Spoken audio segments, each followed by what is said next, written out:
네, 안녕하세요. 맞춤형외과 관통 완성 후 품별 정리 과정 13번째 품입니다. 그저께 전체적으로 대의를 한번 좀 짚어봤고요.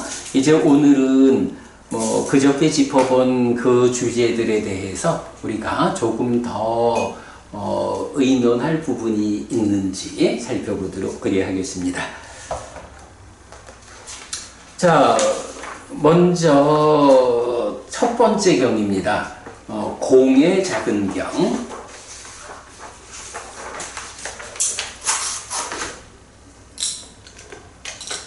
공의 작은 경에서는 우리가 세 가지 주제를 좀 눈여겨보았죠.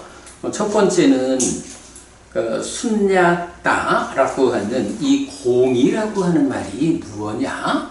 그래서 후대에 용수 스님에 의해서 연기즉공이라는 이런 의미의 변환 이전에 부처님께서 직접 설명하는 공이라는 말은 무엇일까? 라고 할 때 없다, 텅 비어 있다. 그래서 없는 것은 공하다고 분명히 알고 남아있는 것에 대해서는 있다고 분명히 한다. 이렇게 이제 표현하는 거죠.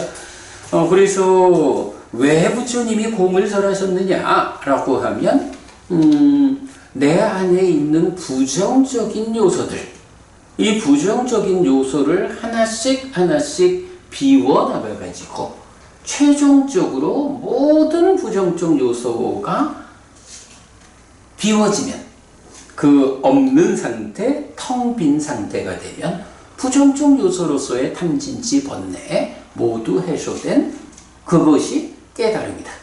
요렇게 이제 깨달음으로, 그러니까 깨달음을 성취한다는 게 무엇냐? 수행이라는 게 무엇냐? 라는 측면을.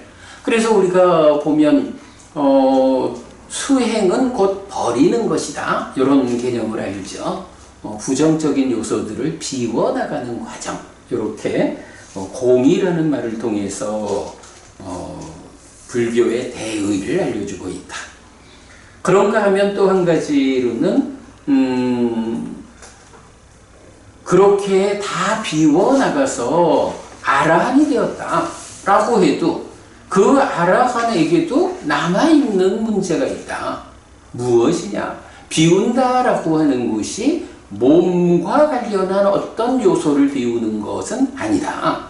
마음과 관련한 부정적 요소를 버리는 거기 때문에 이제 깨달았다라고 해도 생명 때문에 몸에 연한 불만은 있다. 이렇게 나오는 거죠. 그래서 아라한도 병이 걸릴 수 있고 그래서 부처님도 병을 앓는 장면이 나타나죠.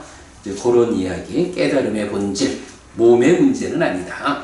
그리고 나면 또 번뇌가 상이다 라고 하는 것도 이 경에서 우리가 구체적으로 발견하게 되죠. 그런 세 가지를 121번 경에서는 우리가 중심으로 보았고요. 자, 그랬을 때 그 7쪽으로 가볼까요? 7쪽의 중간에 가면 우리가 지금 이야기한 거지만 생명을 조건으로 이 몸을 연한 육처에 속한 불안만은 있다 라는 요 부분을 놓고 법우님이 그저께 그것이 처가 식더하기 근이다 라고 하는 것을 직접 말해줍니다 라고 발견을 하셨어요. 그래서 우리는 늘 많은 경전들을 꿰어가지고 메커니즘을 그려낼 때 이렇게 몸과 식이 함께한 것이 인식주관인 처다. 이것이 식더하기 근이 처다라는 이런 이해 없이는 해석할 수 없는 경들이 많다. 라는 것을 이제 우리가 이렇게 찾아냈잖아요. 그런데 이제 바로 이 경의 이 표현에서 법우님이 그저께 그 표현을 해줬어요. 그래서 어쩌면 그 말씀이 처가 식더하기 근이다라는 것을 알려주는 경전 근거일 수도 있겠다. 이렇게 이제 제가 짚고 갔잖아요. 여기에서 보면 생명을 조건으로 몸을 연한 이랬거든. 생명이라고 하는 게 원어가 지입 있다가 쓰였다고요. 지입 있다. 생명을 조건으로. 달리 말하면 살아있다 이런 이야기지. 살아있다라는 게 이 몸이 무너지지 않고 유지된 요거죠. 그러면 몸이라는 것이 무엇냐? 몸이라는 게 그대로 안근, 이근, 비근, 혈근, 심근 5가지 기능이잖아. 이 5가지 기능에 대해서 이제 마지막이니까 43번 교리문답의 큰 경이죠. 이 교리문답의 큰 경에서 이 5가지가 만어, 의가 의지처다 이렇게 표현을 하죠. 5가지 기능은 의를 의지처로 한다 라고 말하고 그런가 하면 이제 이 5가지 기능이 유지되느냐라고 할 때 그러니까 이것이 의지하는 것은 의고 이 5가지 기능 몸이 유지된다라고 할 때 무엇을 조건으로 유지되느냐라고 하면 생명력이라고 우리가 번역을 했죠. 요 생명력이라는 건 원어가 뭘까? 요거 쓰면 될까? 모른다는 건 아닐 것 같다 이거지. 여기서 이제 아유라는 단어를 쓴다.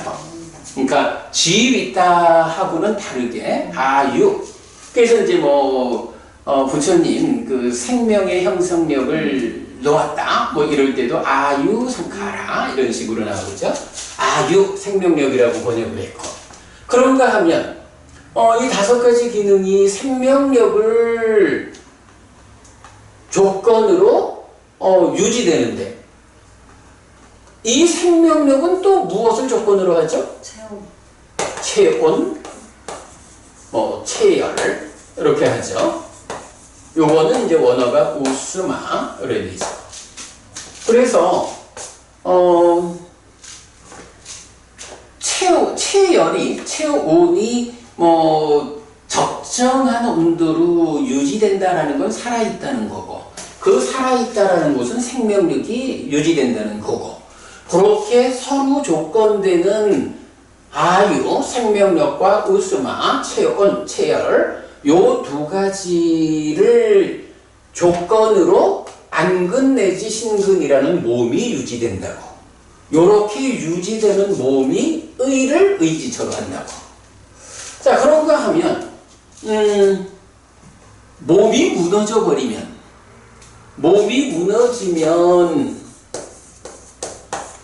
몸을 떠나는 것이 어떤 게 있나요? 그렇죠. 그래서 어떤 3가지가 몸을 떠나면 이 몸이 마른 나무 토막처럼 던져지느냐 이렇게 이제 나오죠. 그때 1번 아유 생명력 2번 우스마 체온 체열 3번 민야나 식 이래 되는 거죠.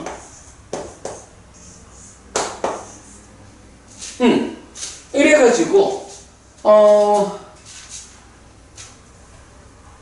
일단 몸이 유지된다. 자 지금 이제 경에서는 그 생명을 조건으로 이렇게 표현을 했단 말이야.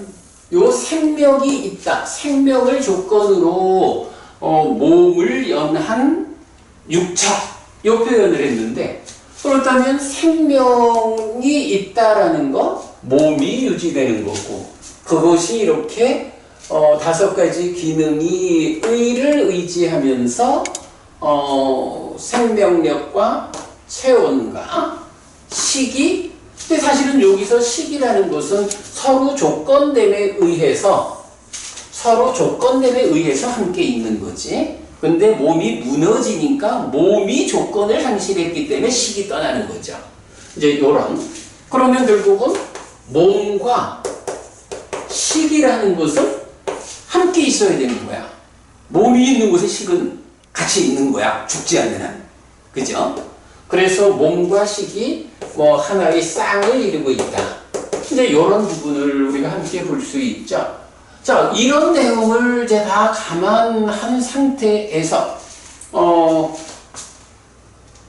생명을 조건으로 이 몸을 연한 육처라고 해서 이제 육처라는 거 안일이설신의가 제시가 됐죠. 그런데 이 안일이설신의라는 것이 몸을 조건으로 하는 거야. 근데 이 몸이라는 것이 혼자 있진 않잖아. 바로 여기서 말하듯이 몸과 식은 쌍을 이루어서 몸과 서로 조건되는 식이 함께 있다고. 몸이 있으려면 식이 함께 있어야 되는 거야. 그런 관계를 놓고 보면 몸이라는 게 근으로서 이런 인식 주관에 속한 정보를 받아들여 가지고 식에 전달해주는 이런 기능을 한다라는 것은 살아있는 거라고. 그죠? 생명을 연해서 생명을 조건으로 몸이 있는 거야. 그리고 그 몸을 연하여 처가 있다라고 할 때 몸은 식과 함께 있어야 된다고. 그런데 여기서 그러려니까 생명력도 있어야 되고 체온도 있어야 되고 이건 뭐 그냥 살아있다라고 하면 같이 있는 거야. 그래서 몸인 근과 식이 함께하고, 그런데 이제 거기에 5가지 기능은 제각각. 안근은 생만 색의 정보만을 받아들이지 안근이 향의 정보를 받아들일 수는 없어. 이렇게 자기의 영역이 분명한데 이 모든 것을 통합해서 인식하는 게 무엇냐 하는 것이 5가지 기능의 의지처라는 개념이잖아. 그게 뭐로 나와요? 의라고 나오는 거. 이 의라는 개념을 우리가 신의식이라는 교리에서 알고 있는 거죠. 요렇게 이제 설명을 해보니까 그래, 정말로 생명을 조건으로 이 몸을 연한 육처라는 것이 그렇군요.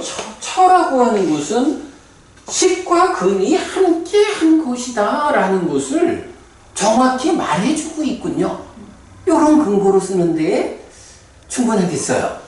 저는 그렇게 어렵게 생각 안 했고 몸에 속한 괴로움이 남아있는데 이 생명을 조건으로 이 몸을 연한 육처에 속한 불안이 있다 했거든요. 그 몸에 속한 괴로움을 얘기하면서 육처를 말하는 거는 이게 함께 하지 않고서는 어떻게 육처에 대한 불안이 있다고 얘기할 수가 있을까요? 그렇지. 함께 있는데 네. 함께 있는 데에 몸이 있을 때는 식은 반드시 함께 해야 하고 살아있는 한, 그러니까 생명을 조건으로 하는 몸 이랬을 때는 살아있는 몸이니까 식과 함께 하고 이제 그런 부분. 아니 그러니까 좋아.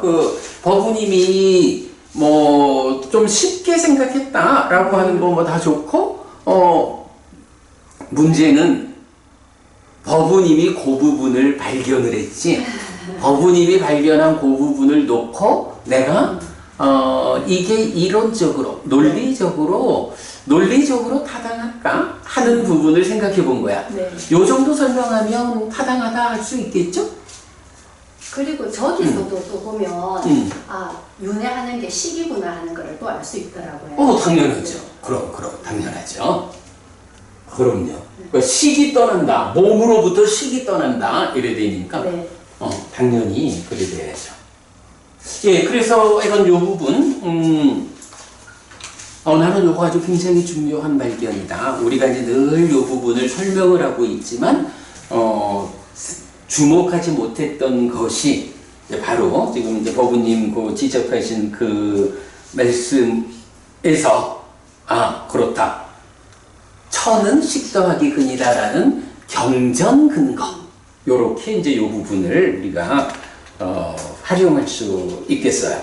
그래서 거기 제가 하여간 별표하고 몸을 연한 육처, 처는 식더하기 근이라는 경에 근거가 된다. 이렇게 적었는데 지금 설명한 부분은 조금 좀 다듬어 여기다가 더 보충을 하도록 하겠습니다. 자, 공의 작은 경에서는 뭐 이제 그 부분만 우리가 보충을 하면 넘어가도 되겠고요.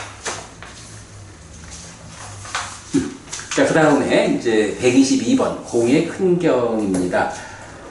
공의 큰 경은 이제 요 대의 부분에서 우리가 그저께 왜 이게 공의 큰 경일까라고 할 때 부처님이 교제하거나 무리짓거나 하는 거 그거 즐기고 좋아하고 기뻐하지 마라 라고 말씀하시는데, 그렇다면 그거 하지 말라라고 하면 뭔가 대안을 주셔야 될 거 아니에요? 네, 이렇게 우리가 접근을 해봤죠.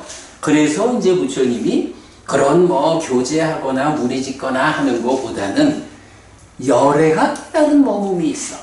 내가 이런 머금을 깨달았는데 이게 교제하는 거 무리짓는 것보다 더 좋아. 이거 해봐. 네, 이런 식으로 제시를 했다. 그러면 그렇게 열애가 깨달은 머금이 무엇냐라고 하면 안으로 공을 성취하여 머무는 것이다. 여기서 안으로 공을 성취한다라는 거 아까 보았지만 내 안에 부정증 요소들이 버려진. 네. 그래서 뭐 그게 과정에 따라서 5가지 장애가 버려지기도 하고, 더 나아가면 탐진치가 버려지고 번뇌가 버려지고 결국 무명과 가래가 다 해소된 이런 내 안의 부정증 요소가 일체에 존재하지 않는 그런 공의 성취. 네, 그걸 말하죠.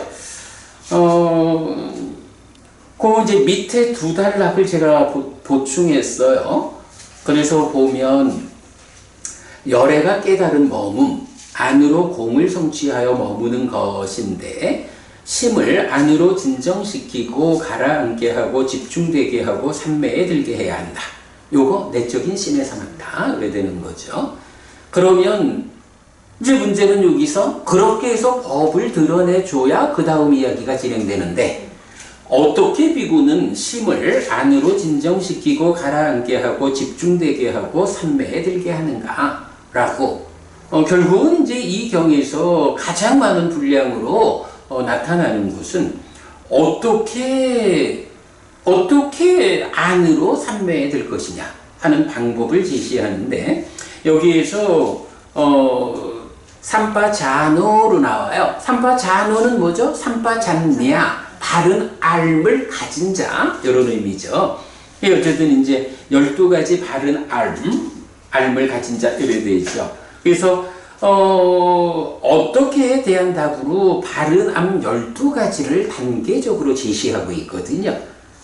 그리고 그 12가지 바른 알을 가지는 거, 그것이 온전히 유익하고 유익함에 토대한 것이고 성스럽고 세상을 넘어선 것이고 빠삐만뜨에 의해 극복되지 않는 것이다.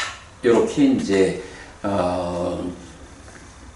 그러니까 그렇다고 이게 어떻게 내적인 심의 사마다를 하느냐, 요것만을 말하는 건 아니야. 그렇게 시작해서 깨달음까지의 전과정. 그러니까 내적인 심의 사마타를 성취했다 하면 법이 드러났고, 그러면 그 드러난 법을 대상으로 이어지는 과정 봐서 깨달음까지의 전체 과정, 요거를 12가지 단계로 설명하고 있죠. 그러니까 그것이 이제 궁극적으로는 세상을 넘어선 것이고 빠삐만뜨에 의해 극복되지 않는 것이다. 자, 그러면서 이제 끝에 가면 어떤 스승을 따라야 하느냐 하는 부분이 나와요. 그래서 보면 스승의 불행, 제자의 불행, 범행을 실천하는 자의 불행 해가지고, 뭐 말하자면 외도 스승이 제 길을 못 가서 어떤 그 세상에 부딪혀가지고 환속하고, 어떤 제자가 그렇고. 근데 여기서는 이제 외도라고 봐야 되죠. 외도의 스승과 제자들. 그런가 하면 이제 불교 안에서 부처님은 어떤 상황을 만나도 뒤돌아오질 않아. 근데 부처님 제자 중에도 뒤돌아가는 사람이 있어. 요렇게 이제 세 가지 경우가 풍족한 삶으로 돌아가는 사람들의 세 가지 불행이다라고 제시를 하면서 이런 불행은 매우 크다. 이렇게 말하죠. 그러면서 이제 부처님, 나를 종교적 삶의 친구로 삼아라. 그래서 오랫동안 이익과 행복이 있을 것이다. 요 표현은 어때요, 호부님? 나를 종교적 삶의 친구로 삼을 것, 요 이야기, 유사하게 나타나는 어떤 주제가 있나? 선우 얘기할 때 이게 나오는 거. 그렇죠. 네. 그래서, 아난다 경과 사리푸타 경이 있어서 아난다 존자가 부처님, 범행을 실천하는 데 있어서 선우, 좋은 친구라는 것은 절반은 됩니다. 그렇게 말하지 마라. 이래야지죠. 사리푸타 존자가 동일한 이야기에서 선우는 범행을 실천하는 데 모든 것입니다. 그러니까 그렇다라고 하면서 이제 그 자리에서 부처님이 나를 좋은 친구로 삼아서 이런 태어나야 하고 늙어야 하고 죽어야 하는 이런 중생의 아픈 삶에서 벗어나라 라고 해서 우리가 늘 말하는 부처님이 당신 스스로 내가 그대들의 좋은 친구야 라고 선언하는 경, 이렇게 표현하는 거죠. 그럼 여기에서 보면 종교적 삶의 친구로 삼아라 하는 거 표현의 차이지만 동일한 이야기가 되죠. 부처님, 나를 친구로 삼아서 나를 친구로 삼으면 그대들에게 오랫동안 이익과 행복이 있을 것이다 라고. 그래서 그런 과정을 이제 열애가 깨달은 머문, 안으로 공을 성취하여 머무는 거, 요런 대안을 제시해 주면서 이렇게 말하고 있다. 어쨌든 그 가운데 보면 이제 바른 알미 12가지로 단계적으로 주어져 있다. 요런 부분이 공의 큰경의 중심 주제가 되겠어요. 그 정도 해서 공에 대한 이야기는 이제 넘어가도록 하고요. 15페이지로 가볼게요. 123번 놀랍고 신기한 것 경인데 지난 화요일날 이야기한 부분을 조금 보충한 게 뭐냐 하면 두 번째 단락, 부처님이라는 특별한 존재의 탄생에 적용되는 특별한 현상, 요게 탄생에 대한 놀라움이죠.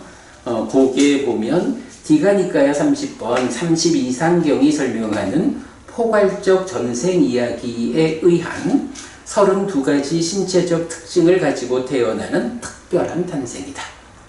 32상을 갖추고 태어나는 이 특별한 탄생에 대해서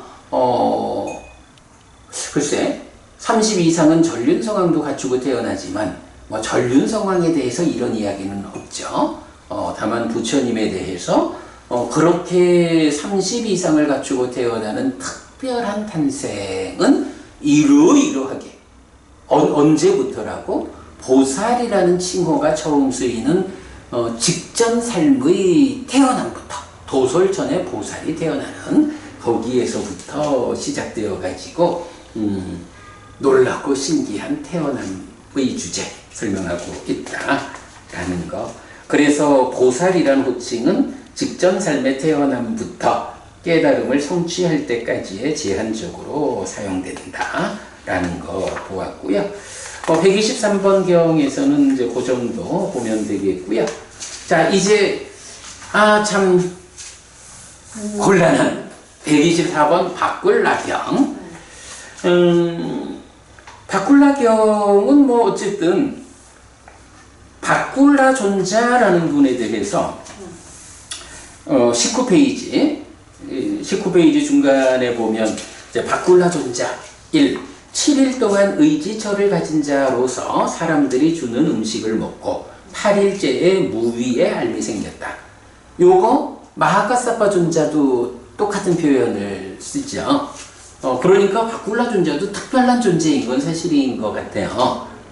그런가 하면 또 이제 나중에 돌아가실 때 내가 이제 간다 하고 죽음을 예고하고서 앉아서 죽는 근데 이런 거는 요즘도 한국 불교에서도 뭐 보면 아무개 스님 나의 이제 관련다 가지마 조금 더 있다가 알았어 뭐 이런 죽음의 시점을 결정하는 이야기를 하는 스님들 이야기가 좀 있잖아.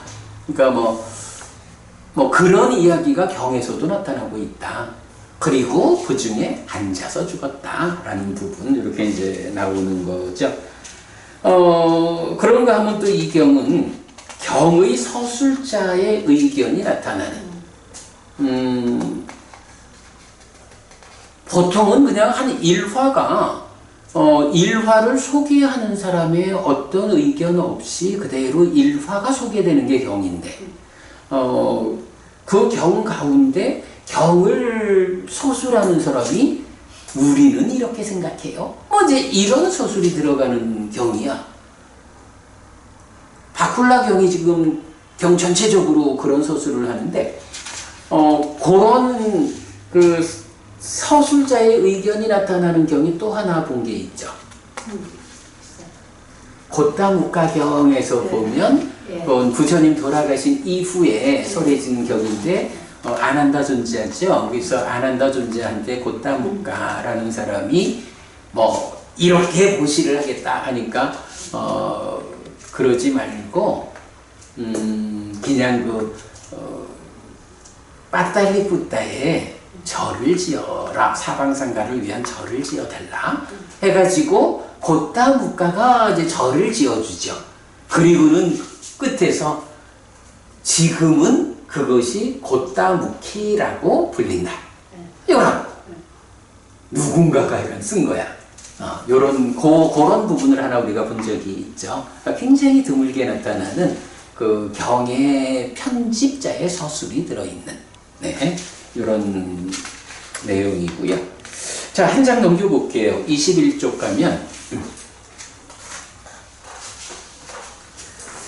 어쨌거나 이 바꿀라경은 바꿀라 존자가 출가한 지 80년이란 이야기를 하고 근데 그 80년 동안에 나는 이런 걸 안 하고 이런 걸 안 하고 이런 걸 안 하고 쭉 굉장히 많은 것들을 안 했다라고 나오는데 와 이게 뭐 부처님 제자로서 이런 일들을 안 한다는 게 의미가 있나? 싶을 정도로 두타행이라고 하기에도 뭐 그런가? 싶은 어찌 보면 꼭 그 고행자들이 하는 것 같은 왜 고행에 대해서도 이렇게 뭐 이런 건 안 먹고 이런 건 안 먹고 왜 나오기도 하고 그러잖아. 이제 좀 오히려 그런 느낌까지 주는 이런 거는 80년 동안 안 했어. 이런 이야기가 많이 나오는데 만약에 그 바꿀라 존자의 그 출가 80년이라는 게 부처님 제자로 출가하고 80년이다 라고 한다면 아니 도대체 마치마니까야 124번 바꿀라경을 포함한 이 사부니까야 1차 결집은 언제 이루어졌다는 거야? 이 부분이 좀 애매해진단 말이야. 사실은 이제 디가니카야 주석서 같으면은 부처님 돌아가시자마자 바로 출발해가지고 라자가의 치력불에 모여가지고 그 모이는데 한 달, 준비하는데 3달, 그래서 4개월 후에 500명의 아라한이 7개월 동안 1차 결집 송출했다. 이렇게 이제 나오지만 그렇게는 우리가 인정하기 어려운 경에서는 부처님 돌아가신 이후에 설해진 경들이 제법 있단 말이야. 그래서 물론 이건 경이 아니라 디가니카의 주석서에서 하는 말이니까 주석서가 그렇게 말을 한다 해도 꼭 그렇게 4개월이라는 그 짧은 시간이 지나서 결집이 시작됐다. 이래 보기에는 좀 어려운 그냥 주석서가 그렇게 적고 있다라고 알 뿐이지. 그러나 이제 그렇다고 해서 부처님 돌아가시고 2차 결집이 돌아가신 지 100년 후에 결집이 된다 이래 되는데 부처님 돌아가시고 예를 들어서 바꿀라 존자가 출가 후 80년이라는 게 부처님 제자로 80년이라면 이 사람이 언제 출가를 했나? 부처님 깨닫고 바로 출가를 했다 해도 45년 후에 부처님 돌아가셨으니까 부처님 돌아가시고 35년 후에 이런 일화가 있었다 이래 될 거고, 만약에 부처님 돌아가신 무렵에 제자가 됐다 하면 부처님 돌아가시고 80년 후에 있었던 일이 경에 들어와 있고 좀 되게 애매한 거야.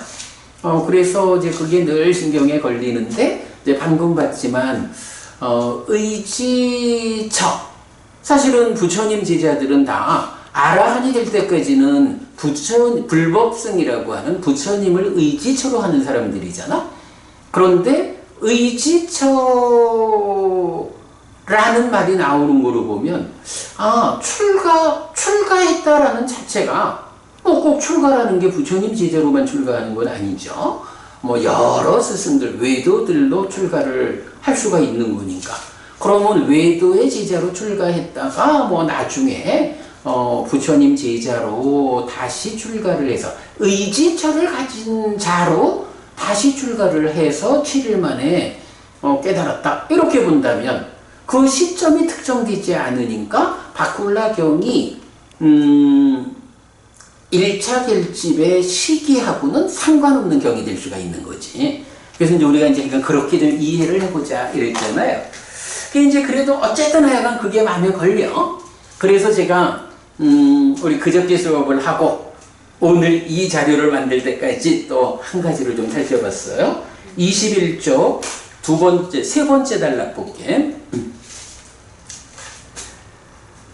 이 경은 라자가하에 있는 웰루와나의 다람쥐 기르는 곳에서의 일화입니다.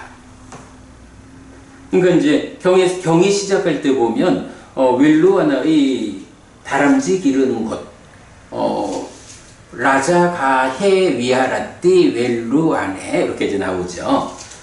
그래서 근데 이제 사실요, 라자가에서 웰루와나의 다람쥐 기르는 곳에 머물렀다 하는 요 표현은 법은인 경에 많이 보죠. 다람쥐 기르는 곳 몇 군데 나오는 것 같기는 해요. 이게 강목 스님하고 나하고 번역이 달라서 많이 못 봤는지도 몰라. 하여간 요 웰루와나의 다람쥐 기르는 곳이라는 게 제법 많이 나와요. 그래서 이제 그걸 한번 좀 찾아본 거야. 그랬더니 이 장소에서 설해진 경은 부처님이 제정한 율의 경우를 제외하면, 율에서도 30몇 번 이 자리에서 설해진 율이 있거든. 근데 율이라는 거는 부처님이 직접 설한 거 이렇게 그러니까 빼고 나서 보면 디가니까야에서 1개, 마지막 니까야에서 17개, 상류타 니까야에 41개, 앙구타라 니까야에 6개가 있어요. 그리고 수타니빠따에도 하나 있는데 이거 체크를 안 했어. 그런데 그 중에 보면 이제 바가와 라자가해 위하라띠라고 해서 세존이 라자가에서 윌루와나의 다람쥐 기르는 곳에 머물렀다. 이거는 부처님이 그 자리에 머물던 데 얘기니까 부처님 사후하고는 관계가 없잖아. 그 이야기야. 그래서 부처님이 설한 경이 디가니까야 1개, 마치마니까야 14개, 상류타니까야 38개, 앙구타라니까야 4개야. 그러면 이제 부처님이 이 장소에서 설하지 않은 경들이 그 차이잖아. 그래서 보니까 마치마니까야에 3개가 있어. 그죠? 모두 17개 중에 14개가 부처님 이야기니까. 그래서 이제 그 3개를 보면 마치마니까야 97번 다난자니 경이 사리푸타 존자가 법을 설하는 경이에요. 그리고 108번 곱바카 목갈라나 경은 아난다 존자가 법을 설하고, 그리고 124번 바꿀라 경이 하나 나오는 거야. 자, 그런가 하면 상류타 니까야도 41개 중에 38개를 부처님이 설하셨으니까 3개가 다른 사람이죠.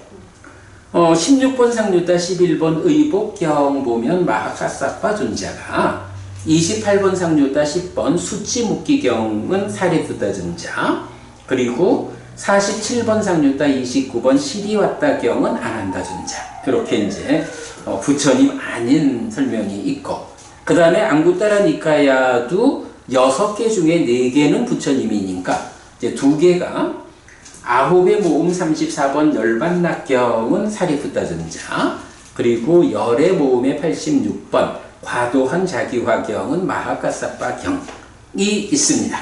이제 요렇게 이 자리가 대부분 부처님이, 그러니까 여기가 이제 보통 말하는 왕사성이잖아.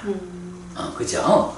그러니까 왕사성에서 부처님이 계시면서 설한 곳이 대부분이고, 그 부처님이 많은 시간을 머물면서 법을 설하던 그 자리인데 부처님 아닌 다른 제자분들이 법을 설한 경우는 요거밖에 없는 거야. 근데 그 중에 바꿀라존자도 하나의 경인 거야.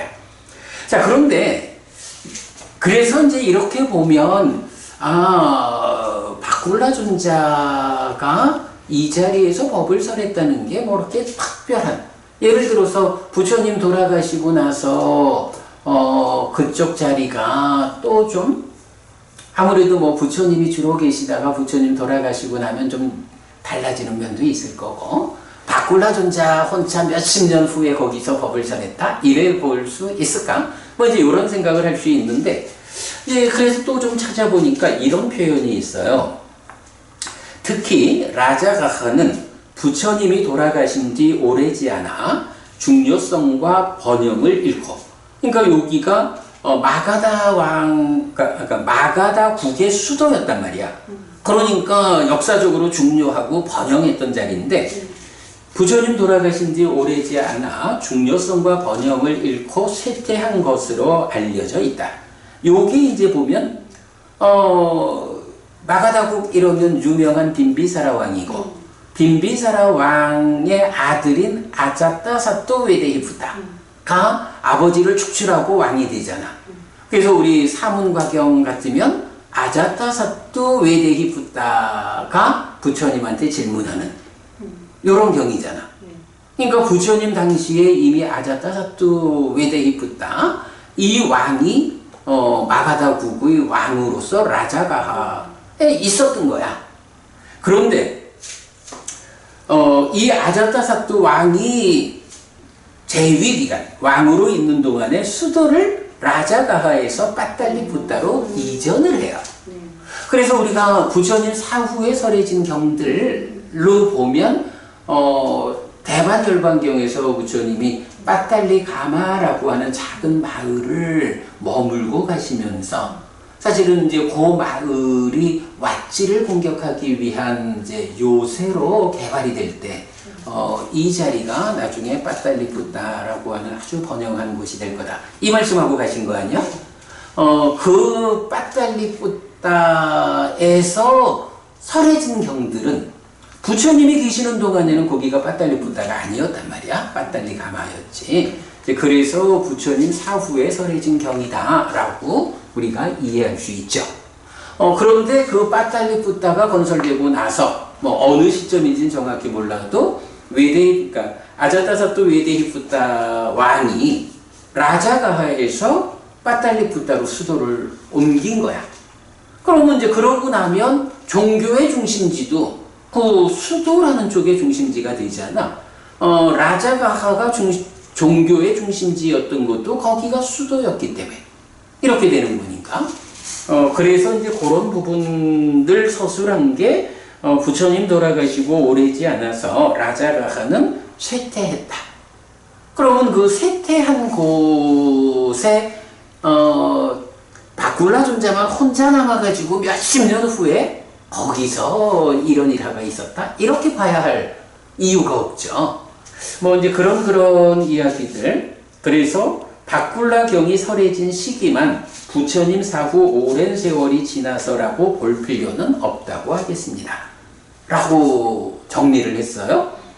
아무튼 이 자리에서 설해진 경 중에 부처님 아닌 제자분들이 설한 경들 목록을 보고, 뭐 그랬을 때 뭐 바꿀라 존자 말고는 다 유명한, 그러니까 사리푸타 존자, 아난다 존자, 마하카사파 존자, 이 세 사람뿐이네 뭐, 그죠? 거기에 바꿀라 존자가 한 사람 함께하고 있죠. 뭐 이렇게 보면 80년, 그러니까 출가 후 80년 이 이야기가 부처님 제자로 출가한 80년은 아니다 라고 보는 게 객관적으로 좀 타당하지 않겠나. 그렇다 하면 이 80년이라는 숫자 때문에 1차 결집의 시기와 관련해서 고민할 이유는 없겠다 라고 그렇게 정리를 해봤어요. 하여간 이 경은 이 80년이라는 숫자 때문에 제일 불편한데 그래도 이렇게 정리를 했고. 그러면 이 가사빠라는 친구는 부처님 사후에 제자가 된 건가요? 바꿀라 존자에. 모르지 뭐. 그것도. 그러니까 이제 80년 중에 네. 언젠지 모르니까 그렇게 딱 연결을 할 이유는 없겠지. 그런데 이제 부처님 그러니까 살아계신 동안이다라고. 아니지. 그렇지. 부처님 돌아가신 뒤지. 이건 무조건 80년이니까. 아니지. 그러니까 그 7일 의지절을 가진 7일 이후라는 시기가 그 시기가 정해지지 않으니까 까사빠라고 하는 제가에서의 친구를 만나서 있었던 이 일화도 시기는 정해지지 않는 거지. 살아생전인지 돌아가신 나무인지 하여간 어려워. 그래도 하여간 이런 식으로라도 우리가 좀 궁금증에 대한 답을 찾아보았다. 이렇게. 나체수행자라고 나오니까. 그렇죠. 나체수행자 까사빠.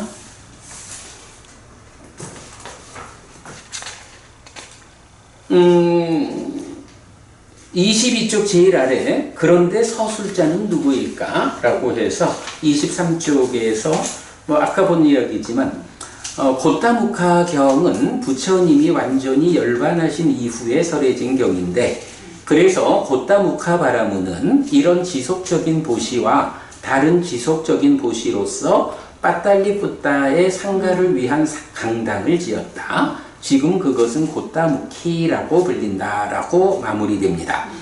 경을 결집한 사람의 입장에서 지금 그것은 고타무키라고 불린다라고 부연 설명하는 것을 알 수 있습니다. 그래서 이 경의 서술자도 경을 결집한 사람이라고 이해할 수 있는데 매우 드물게 발견되는 경우입니다. 한편 고타무카 경처럼 부처님의 완전한 열반 이후에 설해진 경들의 용례를 고려할 때 1차 결집의 시기는 특정하기는 어렵지만 부처님의 완전한 열반 이후 상당한 기간이 지난 후라고 유추할 수 있습니다.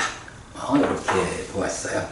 어쨌든 하여간 이 경에서는 그게 경에서 우리가 어떤 부분을 배울까 하는 부분보다는 이런 좀 내용들이 어려움이 있어요. 자, 그 다음에 이제 125번 길들임의 단계경으로 갑니다. 자, 25쪽 볼게요.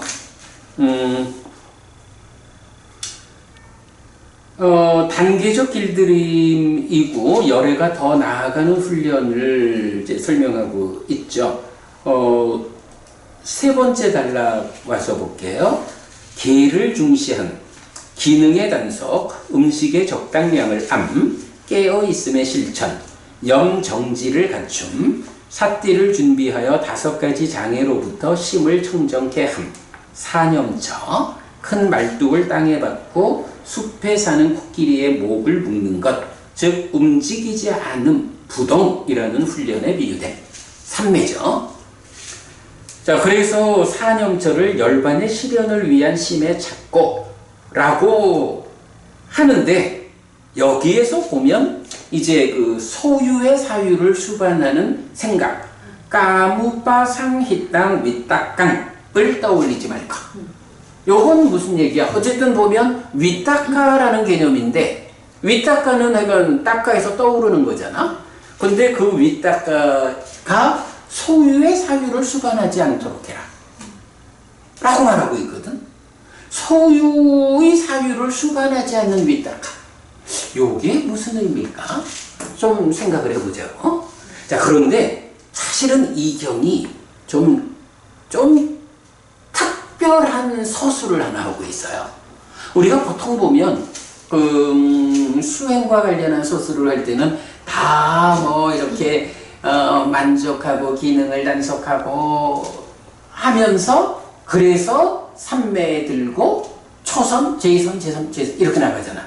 이 경은 그 서술 가운데에 초선이 없어. 초선이 없이 바로 소유의 생각을 떠올리지 말 것 한 다음에 제2선부터 나와. 초선이 없어. 요거 어떻게 봐야 할까? 초선이 불성법과 소유의 사유를 떨치는 것에서 초선이 이 때문이지 않을까요? 그러니까 이게 그대로 초선이겠죠. 그치? 그러면서 그 상태를 윗닦아 윗자라 있는 이렇게 말하잖아. 그럴 때 요거는 이제야 뭐 우리야 뭐 분명히 아는 거지. 그게 윗닦아 윗자라가 있다라고 하는 초선이 윗닦아 윗자라가 그 이전에는 없었는데 생겨났다 이거 아니잖아, 그죠? 윗닦아 윗자라는 삶의 골격을 구성하는 거야. 그러니까 누구나 다 윗닦아로부터 생각이 떠올라서 이렇게 이제 시작하는 거야. 그런데 이 윗닦아라는 게 소유의 윗닦아, 분노의 윗닦아, 폭력의 윗닦아, 뭐 이런 욕계 중생들의 그 일반적인 삶의 과정, 뭐 이렇게 돼 있잖아. 그런데 윗닦아 윗자라 있다. 뭐 윗자라는 뒤따라오는 거로 보면 윗닦아 있다라고 초선을 말하는 건 뭐예요? 이렇게 소유의 윗닦아, 분노의 윗닦아, 폭력의 윗닦아들이 아주 산만하게 우리 보통 말하는 빠빤자 산야상카 빠빤자 이런 그 망상 실론에 의하에서 돌아가니까 뭐 우리가 뭐 이건 늘 생각이 복잡한 다양한 생각들이 지멋대로 돌아가는 뭐 이런 게 사실은 일상이잖아. 그러면 수행을 한다라고 하면 이제 처음으로 가야 되는 게 뭐냐 하면 이런 생각들을 압축을 해가지고 하나의 대상에 고정하는 거. 심일경성 이렇게 말하는 거잖아. 그러면 심일경성이라고 하는 게 생각이 떠오르지 않게 한다? 이게 아니라는 거죠. 호흡 이러면 호흡이라고 하는 하나의 대상을 붙잡는 거. 붙잡으면 심일경성이 되는 거죠. 그런데 요즘도 법부님 수행하고 나면 그래도 많이 놓치진 않는데 계속 따라오는 생각들. 그게 뭐야? 심일경성으로 호흡을 붙잡아도 욕함이 싣고 오는 사유의 상태가 있는 거잖아. 근데 그거를 이제 여기서 말하는 소유의 사유를 수반하는 생각을 떠올리지 말까 하면 관심이 호흡을 잡았어. 심일경성 삼매를 성취했어. 그런데도 뒤따라오는 사유의 상태에서 이제 더 이상 소유. 그러니까 여기서 뭐 소유, 분노, 폭력 함께 말하는 거겠지. 그거를 떠올리지 않게 한다.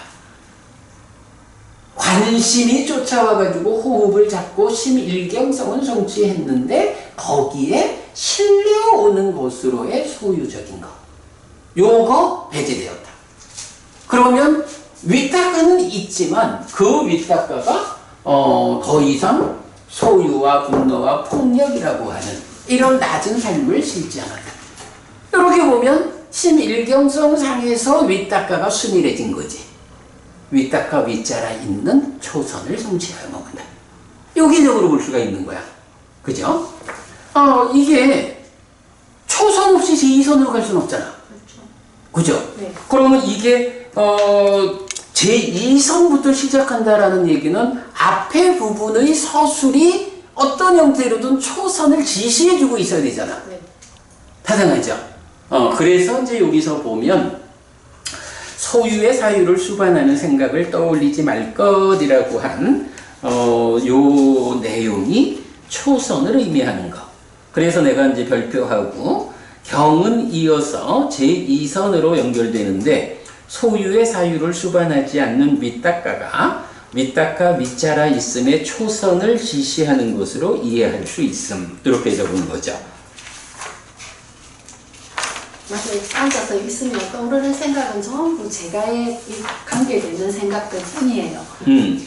그렇죠. 그러니까 이제 그 부분을 이렇게 지금 설명하고 있다라고 봐야겠죠.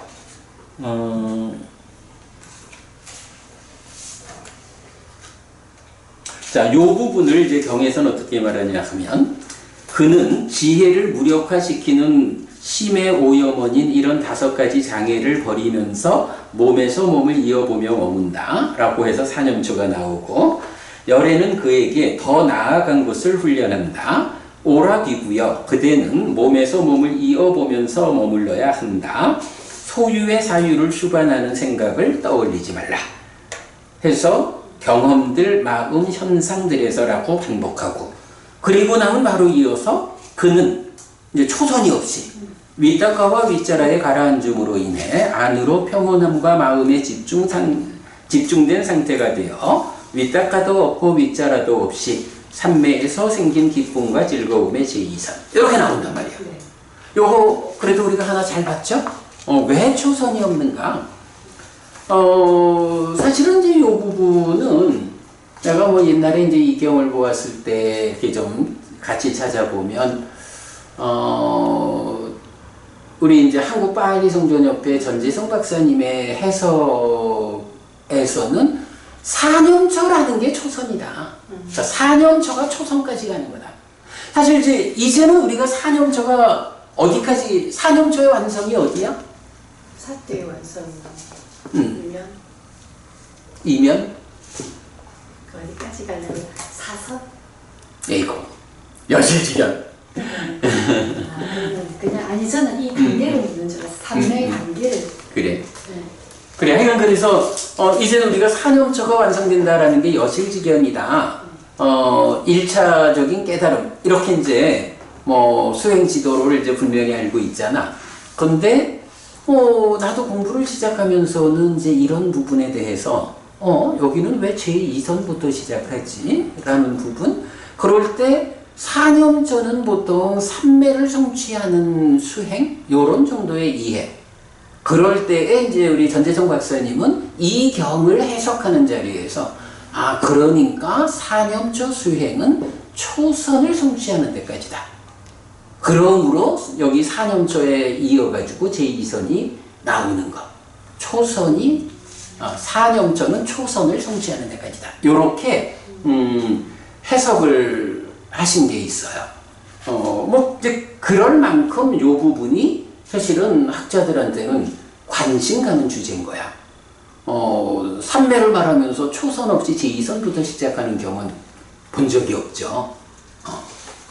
그런데 이제 그렇게 4년차가 초선까지 이렇게 보는 것도 한 과정이겠지만 이제는 우리가 4년차는 여실지경까지 올라가자 해서 벗어나는 과정에서 여실지경까지 이래 알고 여기서는 이제 그렇게 사념저의 앞에 부분을 말하면서 소유의 사유를 수반하는 생각을 떠올리지 마라 라고 하는 요 말로써 윗닦아의 순일화 그래서 초선을 지시한다 이렇게 이해를 하는 것이 적절하다 생각이 되고요.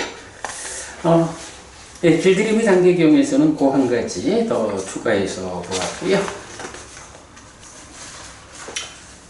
그 다음에 126번 구미자경은 소원이 있습니까? 라고 해서 사실의 부합력으로 그래서 기도가 아니라 실천이다. 자력종교 요 정도 특별히 이건 더 볼 게 없을 것 같아요.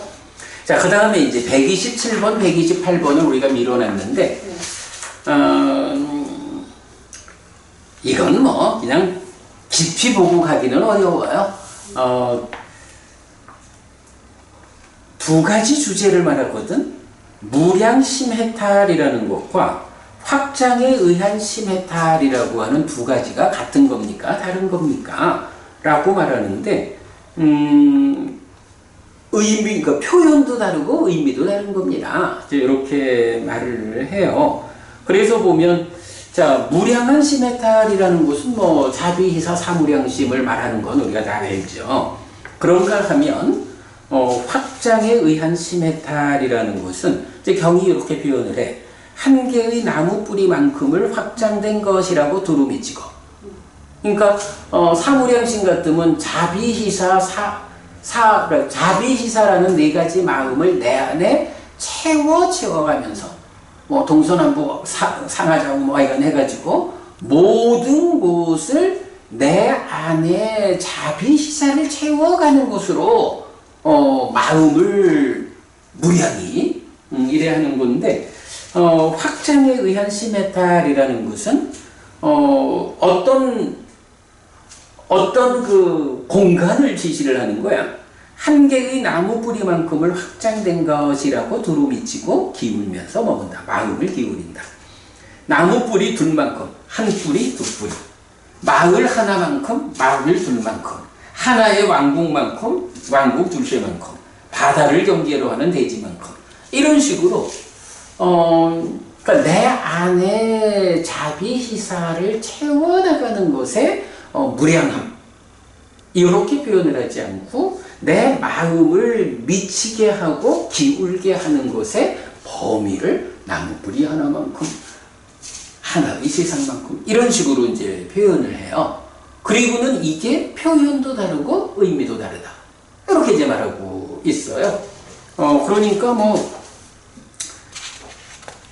아마도 이런 게 이제 그 가시나 수행이라고 하는 거랑 같은 개념이 아닐까 생각을 하고요. 자, 한 장 넘겨보면 그래서 이제 이게 그 번역이 다 좀 힘들어. 자, 그래서 보면 그 표를 해서 아빠 마나 째또 위무띠 마하카타 째또 위무띠. 초기불전연구원에서는 무량한 마음의 해탈, 고귀한 마음의 해탈. 한국바할리성전협회에서는 무량한 마음에 의한 해탈, 광대한 마음에 의한 해탈. 비쿠보디, The Immeasurable Deliverance of Mind, The Exalted Deliverance of Mind. 여기서 이제 immeasurable 하면 그 헤아릴 수 없다 이거고, exalted 하면 고귀한 이런 의미죠. 그리고 우리는 무량 심해탈, 확장에 의한 심해탈 이렇게 이제 번역하고 있어요. 뭐 하여간 잘 몰라. 그냥 뭐 그렇다라고 보고. 근데 여기서는 우리가 사실 한 가지를 좀 살펴봐야 할 필요가 있어. 어쩌면 이게 우리가 그간 번역하던 중요한 주제 하나의 번역을 다 바꿔야 하는 게 아닌가 싶은 게 있는데, 자, 지금 이제 여기서 확장에 의한 심해탈이라는 게 마학같다 째또 위무띠 이랬거든. 마학같다.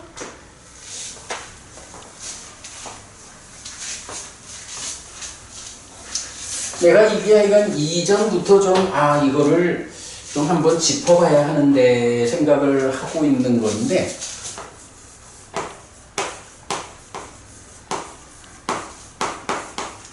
마하카타라고 하는 단어가 거기 그 적어드렸습니다만은 enlarged 해서 확장된,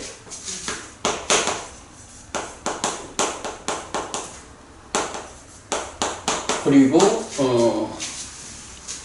exalted 해서 고귀한. 대표적으로 이 두 개의 뜻이 있는 거예요. 그래서 이제 우리 여기 마하카타 쉐또 위무띠에서는 뭐 고귀한 마음의 해탈이라고도 번역을 하지만, 우리는 뭐 이 내용을 보면 어때? 고귀하다라는 내용보다 이만큼 확장해 가는 거잖아. 그래서 우리는 요거를 확장에 의한 심해탈 요래 번역을 하는데, 이게 여기서 문제가 아니라 이제 어디에서 문제가 하나 보이냐 하면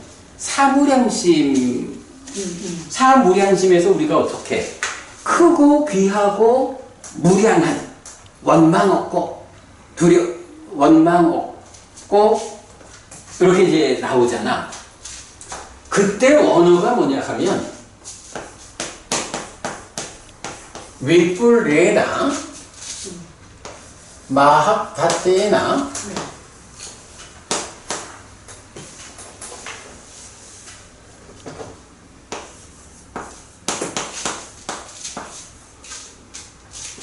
아빠마네나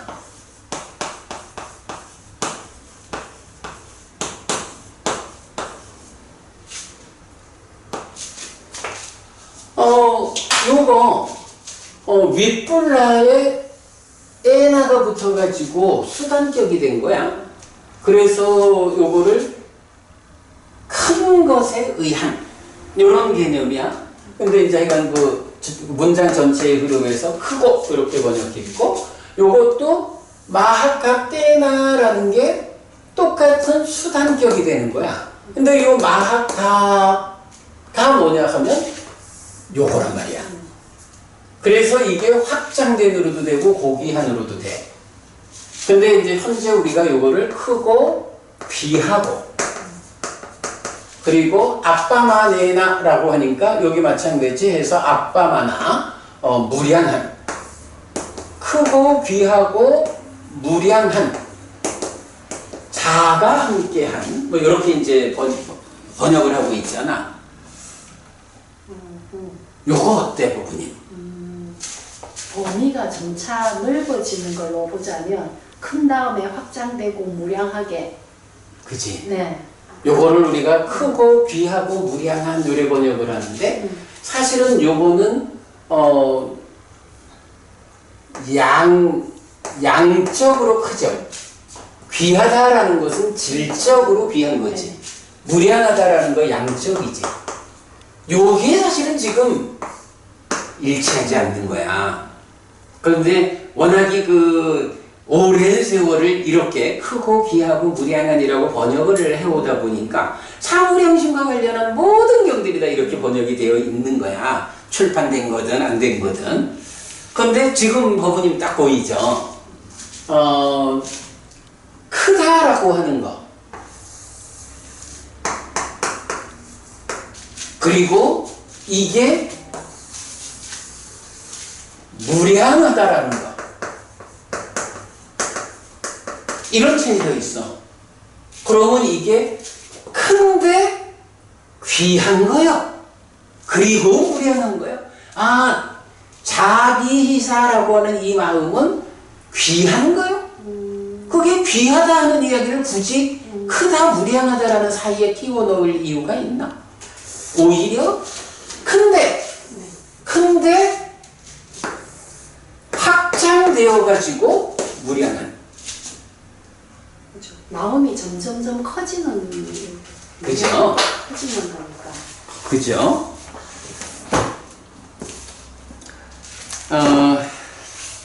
우리가 이제 자애경을 봅시다.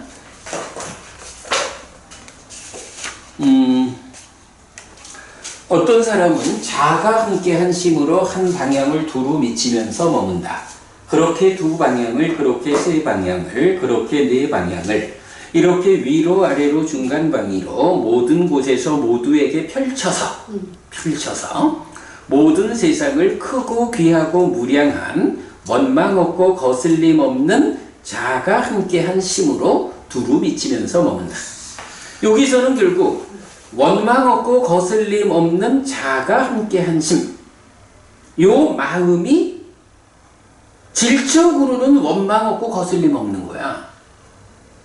그리고 양적으로는 크고 마학 같다고 무량한. 여기서 귀하다라고 해석한 게 이거 좀 적절하지 않다 생각이 들어요. 내가 이제 학점 전부터 이 생각이 들었는데 아이고 그간 번역해 놓은 게 많아서 이걸 고칠 수가 있나 하는 생각이 들기는 해. 그렇다 해도 뭐 눈에 띄는 대로 만 고쳐야 하는 거라면 눈에 띄는 대로 고쳐가야겠지. 법부님 생각 어때? 크고 귀하고 무량한 이렇게 하는 게 낫겠어요? 아니면 크고 확장되어 무량한 이런 식으로? 나는 이쪽으로 걸겠어. 그지? 의미상으로는 좀 그렇게 보이는 것 같아요. 약간 그러니까 이제 그만큼 말하자면 내가 경에 대한 이해가 부족한 상태에서 번역을 하다 보니까 마하카타를 두 가지 의미 중에 두 번째 의미를 가지고 번역을 한 건데. 그러면 초불련에서는 저기 크고 어떻고 무량하다라고 분명을 하실까요? 귀하고겠지? 왜냐하면 지금 여기서 보면 마하카타 쬐또 위무띠도 고귀한 마음의 해탈 이렇게 번역하고 있다고. 그러면 크고 귀하고겠네.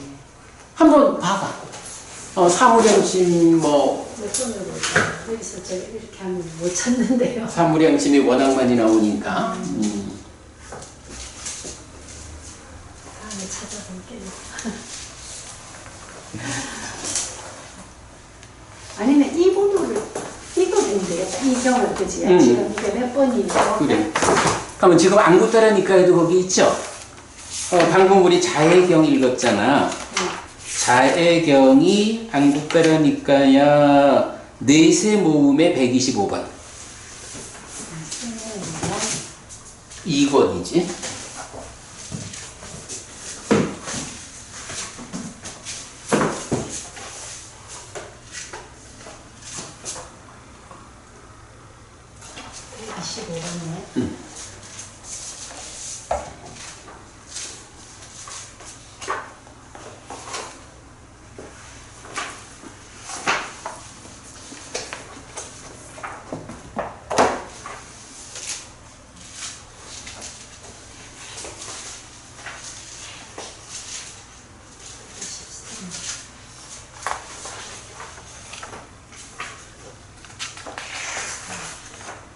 자해경 125번 찾았거든요.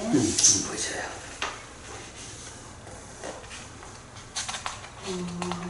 그처럼 네 번째 방향을 이와 같이 위로 아래로 주위로 모든 곳에서 모두를 자신처럼 여기고 모든 세상을 풍만하고 광대하고 무량하고 원한 없고 고통 없는 자애가 하는. 거기서는 광대하고라고 번역을 했네? 네. 모든 세상을 풍만하고 광대하고 무량하고. 그래. 그러니까 우리가 크고 무량하고 사이에 근데 거기는 광대하고 나는 귀하고 이랬네. 근데 요 부분 이거는 우리가 지금 공감할 수 있다면 초불련에서도 그렇게 확장되는 개념으로 보내요. 우리도 이거를 바꿉시다, 번역을. 풍만하고 광대하고 무량하고. 풍만하고 광대하고 무량하고 하는데 우리는 아예 그거를 크다, 그게 확장되어 가지고 무량한 이런 식의 의미로 번역을 좀 앞으로 수정하기로 합시다. 작은 일이 아닌데요. 새로 부딪힐 때마다 붙이지 뭐. 그거를 싹 모아서 일거에 바꾸기는 어려울 거고요. 자, 일단 127번은 고주제 하나 살펴본 거로 하고 넘어갑니다. 이제 128번 오염원경입니다. 오염원경은 일단 이 경이 사용하고 있는 표현에서 좀 관련되는 경들을 먼저 좀 볼 필요가 있어요. 자, 첫째로 보면 우리 이제 41쪽 다툼을 일으키고 갈등을 일으키고 논쟁에 빠지고 서로 간에 입에 칼로 찌르며 머문 꼬삼비의 비구들. 이래서 이게 넘어갑시다. 43쪽으로. 이게 이제 꼬삼비에서 비구들 간에 다툼을 일으키고 내지 서로 입에 칼로 찌르며 머문 요 상황이 나오는 경이 두 개인 거예요. 그래서 마치만 이까야 48번 꼬산비경에서는 이제 그렇게 그런 비구들을 부처님이 부른다고 그래서 그랬느냐? 라고 사실을 확인한 다음에 법을 설해요. 그러면 그 비구들이 즐거워하면서 세존의 말씀을 기뻐함. 그러니까 막 자기네들끼리 갈등해서 싸우다가 부처님이 불러가지고 이러하라 라고 하시니까 잘 이제 화합이 된 거야. 그런데 오염원경 128번 경은 똑같은 상황인데 이제 부처님이 그들에게 가서 그만하라 비구들이여 다투지 말고 갈등하지 말고 비난하지 말고 논쟁하지 마라 라고 말씀을 하시는데 이 비구들이 아유 부처님은 관심 갖지 마십시오. 저희 일은 저희가 해결하겠습니다. 이런 식으로 부처님을 거부한다고. 그래서 부처님이 떠나잖아. 부처님이 거기를 떠나가지고 다음 자리로 이제 옮겨가는데 어쨌든 그래 관련경으로 넣은 게 이렇게 꼬산비에서 비구들이 다 갈등한 것 중에 꼬산비경은 부처님 말씀을 듣고 화합하게 되고 오여번 경에서는 부처님의 말씀을 거부한 요렇게 이제 두 가지가 대비되고요. 그 다음에 이제 부처님이 꼬산비를 떠나가지고 나띠가의 고신가살라 숲을 지역으로 가세요. 그러면 우리가 이제 보면 그래가지고 그 자리에서 아누루타 존자하고 난디아 존자하고 끼밀라 존자 세 사람이 함께 수행하고 있는 자리 거기로 가는 거야. 거기에 우리 보면 마치마니까의 31번 고신가 자근경에서 심지어는 부처님이 갔더니 정원을 지키는 사람이 여기는 세 사람의 훌륭한 수행자가 수행하는 곳이니 들어가지 마시오 라고 부처님을 막잖아. 그럴 때 이제 아누루타 존자가 와가지고 우리 스승이시다 이래 하는 그 장면 기억하죠? 그렇게 이제 고신가 자근경에서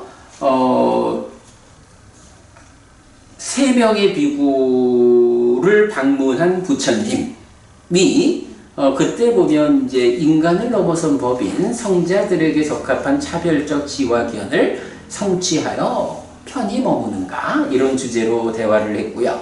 이제 요번 오염원경에서는 부처님이 이제 거부하는 꼬산비의 비구들을 떠나서 이 세 명의 비구한테 온 거죠. 그래서 일단은 이제 똑같이 그 인간을 넘어선 법인 성자들에게 적합한 차별적 지화견을 성취하여 편히 머무는가? 라고 질문을 해요. 그러면 앞에 고신가 자근경에서는 그렇습니다 라고 해서 구차제주에 의해서 깨달음을 성취한 이제 요런 대화였는데 요번에 보는 오염원경에서는 이 세 명의 비구가 그러지를 못합니다. 저희가 그 빛과 색들을 봄을 상합니다. 그런데 이런 빛과 색들을 봄이 오래지 않아서 사라집니다. 왜 그러는지 저희가 그 현상을 이해할 수 없습니다. 라고 하니까 이제 부처님이 그래 그대들이 그 현상을 이해해야 한다 라면서 요 표현 깨달음 이전 깨닫지 못한 보살이었을 때에 나도 그런 현상들을 겪었다 라고 해가지고 어떤 원인 어떤 조건 때문에 나에게 빛과 색들을 봄이 사라지는가 라고 해서 이제 그 부분을 설명하는 게 오염원경의 중심 주제가 돼요. 자 그런가 하면 또 관련경 세 번째로는 이제 방금 이야기했던 빛과 색들을 법을 상한다라고 하는 요 표현.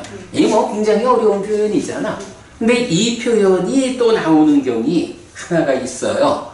안구따라 니까야 8의 모음의 64번 가야시사경인데 여기도 똑같이 깨달음 이전 깨닫지 못한 보살이었을 때 나는 빛을 상하였지만 색들을 보지 못했다 라고 하면서 이제 차츰차츰 빛을 상하고 색들을 보았다.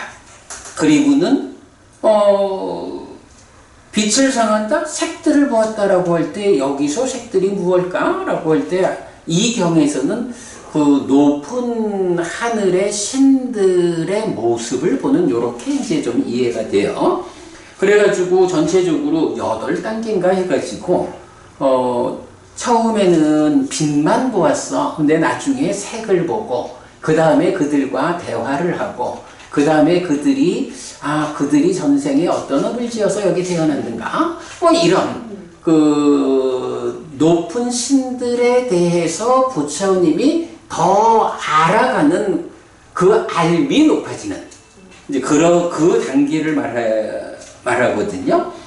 그래가지고 깨달음 이전에 가야시사에서 그러했다라고 말씀을 하시는데 결국 그럼 요 이야기는 뭐냐 하면 우리가 요 얘기는 부분이 기억하시죠? 우리가 해해달자와 양면해달자를 말할 때 해해달자가 부차제주에 의한 삼매에서 번뇌를 부수는 외길로 깨달았다면 양면해달자는 새끼 무새끼 높은 하늘을 직접 경험하는 그들과 교류하는 그러면 가야시사경에서 부처님 이런 경험을 했다라고 말하는 것은 양면해탈의 과정을 설명하고 있다. 이제 이렇게 이제 우리가 이해하는 거잖아요. 그래서 빛과 색들을 봄을 상한다라는 요것과 관련해서는 가야시사경하고도 이렇게 비교가 되는 거야. 그래서 이 오염원경에서는 그래도 좀 중요하게 우리가 봐야 되는 게 세 가지 관점에서 관련되는 경들이 있다. 꼬산비 비구가 2가지 경우가 있었다. 그리고 아누루타 존자 등 3명의 비구를 만났을 때도 2가지 경우가 있었다. 그러면 여기서는 보면 오염원경이 고심과 작은 경보다 먼저 설해진 경이다라고 봐야 하지 않을까? 그죠? 고심과 작은 경에서는 네. 지화견을 성취하여 머무는가? 네. 그렇습니다. 오염원경에서는 아닙니다. 이렇게 되는 거니까 그렇게 이제 좀 봐야 하는 것. 그리고 가야시사경과의 이런 연결관계 보고요. 자, 다음 쪽에 보면 심의 오염원의 용례라고 해서 심의 오염원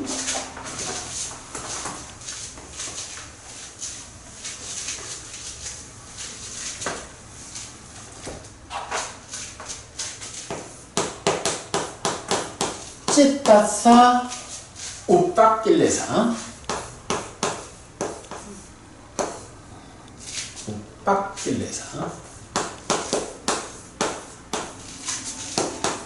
심의 오염원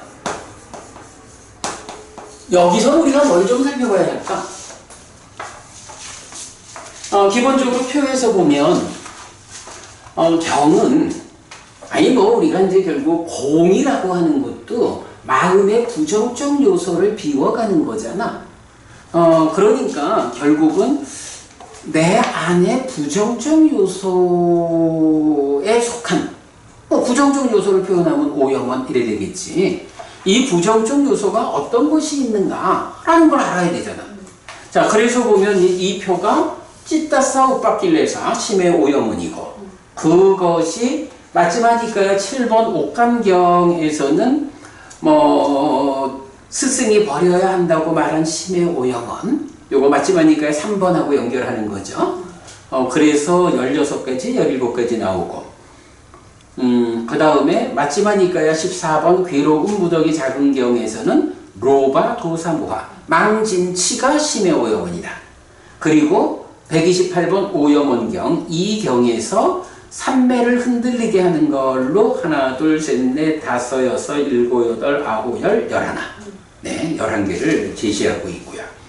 그런가 하면 46번 상류자 33번 오염원경에서는 까마찬다, 소유의 관심을 앞세우는 5가지 장애로 나오고 포살경에서는 여기서는 이제 심의 오염원이 무엇다라고는 안 나오고 그냥 심의 오염원들이 버려진다 이렇게 나오는 거고요. 그 다음에 우리가 독성집에서 자주 보는 거지만 배운 사람의 행위경에서는 아비짜 위샤말 로바 요거 뭐죠? 망이 일어난, 우리가 이렇게 표현했던가, 망이 일어난 간탐. 이렇게 있죠. 그래서 5가지 장애. 그 다음에, 안구따르니까야 다섯의 모음의 23번 오염원경에서도 까마천다가 앞장선 5가지 장애. 그리고 이제 대표적으로는 27번 상류따가 낄레사 상류따야. 낄레사니까 우빠 낄레사 중에 요 낄레사만 나는 거야. 그러니까 우빠라는 거는 적두사야. 그래서 요 낄레사만 넣고 낄레사 상류따라고 해서 오염원 상류따인데, 이 오염원 상류따가 보면 무엇이 오염원이냐라고 말할 때 요 표현이죠. 육내입처에 대한 욕탐, 육외입처에 대한 욕탐, 육식에 대한 욕탐, 촉에 대한 욕탐, 수에 대한 욕탐, 상에 대한 욕탐, 사에 대한 욕탐, 에에 대한 욕탐. 요거 우리 대념적용 엊그제 읽었을 때 똑같이 나온 다음에 그 다음에 뭐가 나와서 위따가 위자라가 나왔지. 근데 여기서는 에 다음에 6개 지수화금 공식에 대한 거, 그리고 오온에 대한 욕탐. 이래가지고 욕탐인 참다라가가 오염원이다. 이렇게 그러니까 결국은 뭐 욕탐인 거야. 이 욕탐이 내입처, 외입처, 식처, 수, 상, 사, 에, 그리고 6개에서 5온으로 넘어가는, 이렇게 되는 거죠. 욕탐이, 근본적으로는 욕탐이 오염원이야. 그래서 수행이 뭐야? 욕탐을 제어하는 거. 이런 얘기죠. 요렇게 이제 욕탐이 나타나고요. 자, 그 다음에 이제 한 가지 마지막으로 좀 짚어볼 게 뭐냐 하면, 우리가 지난번에 그 얘기를 한번 했어. 번뇌라는 말이 있잖아.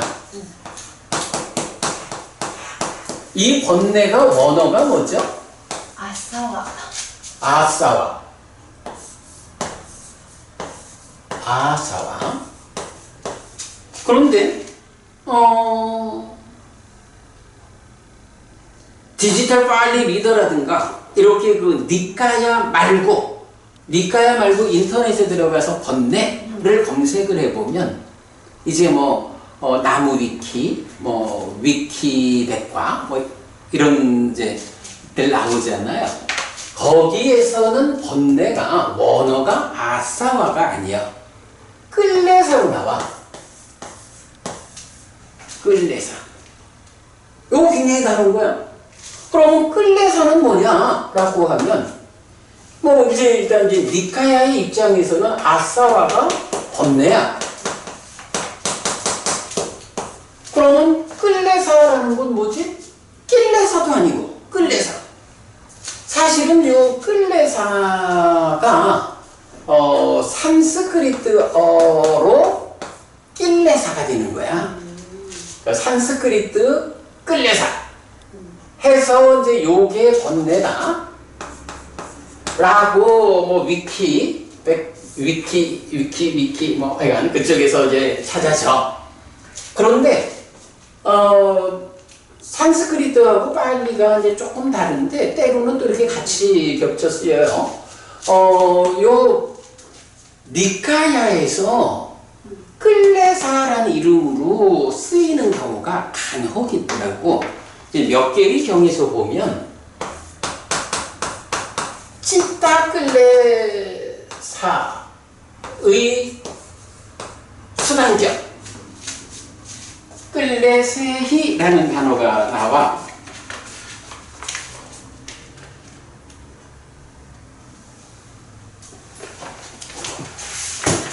이거 어디다 적어놨는데 하여간 그래.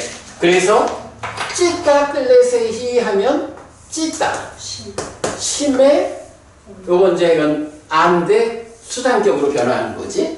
심의 오염원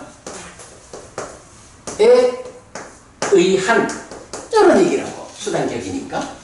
그래서 찌따 끌레사라는 말이 요 끌레사 앞에 찢다가 붙어가지고 요런 용례가 몇 개가 있는 거야. 그러니까 요게 아에서 이제 끌레세히 해서 수단격이 됐어. 그리고 일반적으로